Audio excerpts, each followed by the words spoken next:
Alright, so just got back here to where I wanted to be, and just before I got to the tree that I picked out, I ended up busting some deer.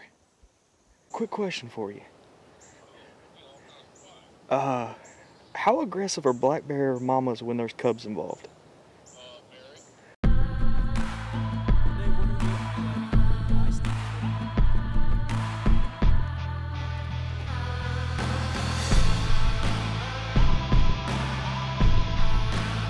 And then time for huddle house.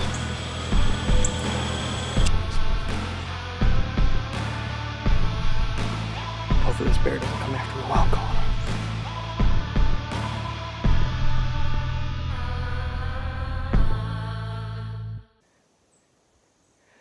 We're in the tail end of a cold front, and the wind keeps wanting to swirl a lot.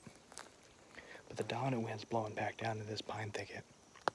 And I got these 3 trails, this one here, this one there, and there, that all combine.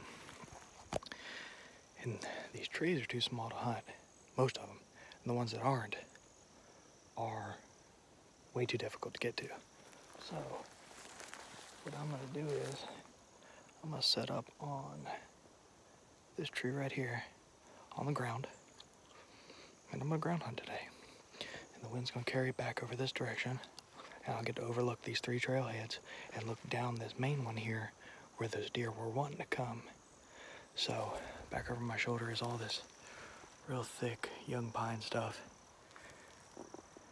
and I'm oddly optimistic about this. I haven't hunted from the ground in a very, very long time. There'll be some up close and personal shots, but this will be really cool if it works out. So I'm gonna get set up and chat with you soon. Okay, so we're set up at ground level. And I got things making noise all around me, so I'm gonna be quiet. Probably not gonna see much from me unless there's some action. And if there is, I'll have like 2 seconds to get ready for it, so. It's just so crazy it might work.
Was really cool.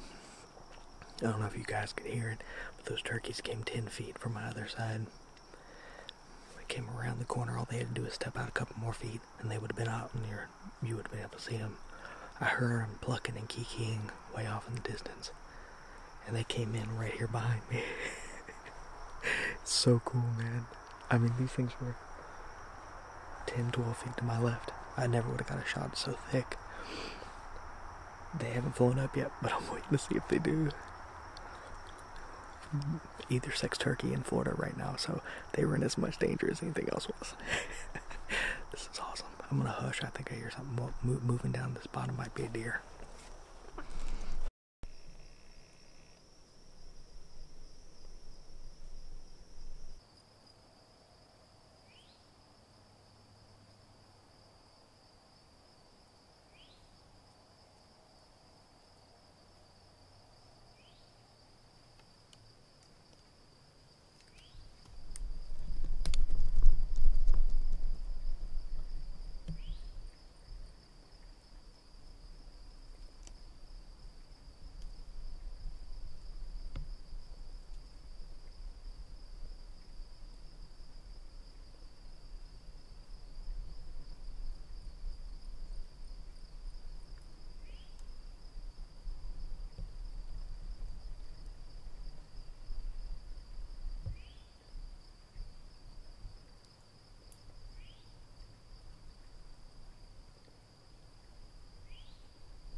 How cool is that?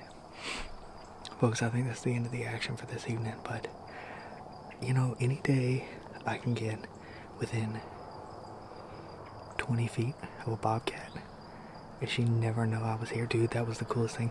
I saw movement off to my right, and here comes Lincoln. I grab my bow, got my bow in my hand because it's the last 30 minutes of shooting light, and I see the movement creep out, and I see it's a bobcat. I'm like, oh, I gotta get this on camera. And sure enough, I think I did. I hope you guys can see that. That's how a group of turkeys came through, bobcat at freaking 12 yards. You could tell towards the end, it kind of thought it saw me. I'm sure it saw the camera blinking a little bit, but dude, I mean, I could have had that bobcat, but I don't know how to cook bobcat. I don't really have a desire to cook bobcat. This is what it's all about. It's just being out here in nature, and nature not knowing you're here. So with that, guys, I'm gonna pack this up and I'm gonna get home because I'm hungry and my honey's gonna be looking for me here shortly. So thanks for tuning in, guys. If you like this video, hit subscribe, like, share the videos with somebody that you know, and tell them about the podcast. If you don't know about the podcast, go to Podbeans or iTunes and look up the Chasing Tails Outdoor Podcast. We drop weekly podcasts there, and so it's more frequent than our videos. And don't forget to join Patreon if you're interested in supporting the podcast. So we're giving away 2 Havalon knives, Havalon Piranta knives this quarter as our way of saying thank you. So God, what a good day to be inside. Y'all be good.